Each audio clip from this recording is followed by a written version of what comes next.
ఓం శ్రీ సాయిరామ్. శ్రీమద్ భగవద్గీత 14 అధ్యాయాలని 23 శ్లోకం గురించి ఈరోజు తెలుసుకోబోతున్నాం. సాయిరామ్. భగవానుడు గత శ్లోకములో ఇలా పలికారు: ఓ పాండవ, సత్వగుణ కార్యరూపమైన ప్రకాశము, రజోగుణ కార్యరూపమైన ప్రవృత్తి, తమోగుణ కార్యరూపమైన మోహము అంతట తామే ఏర్పడినప్పుడు త్రిగుణాతీతుడు ద్వేషింపడు, అనగా వాటిని గూర్చి విచారపడడు.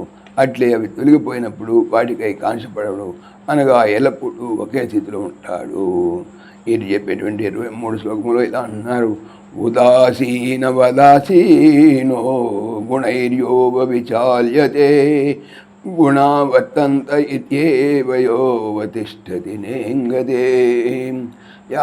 ఎవడైతే ఉదాసీన వలె ఆసీన స్థితుడై ఉండునో, గుణై గుణములచే న విచాల్యతే చలింపజేయబడో, గుణా ఏవ గుణములే వర్తంతే గుణములందు వర్తించుతున్నవి ఇది అని భావించి ఎవడు అవతిష్టతి చిత్తుడై ఉండునో, నా ఇంగతే ఆ చిత్తు నుండి ఎన్నడూ చలింపడు. త్రిగుణములకును వాటి కార్యరూపములైనటువంటి శరీర అంతఃకరణ వ్యాపారములకు ఏమాత్రము చలింపక త్రిగుణాతీతుడు ఉదాసీను వలె ఉండును. గుణముల యందు ప్రవర్తించున్నమని తలంచును. అతడు సచ్చిదానంద ఘన పరమాత్మ యందు ఏకీభావస్థితుడై ఉండును. ఈ స్థితి నుండి ఎన్నటికీ చలింపడు. సాయిరామ్.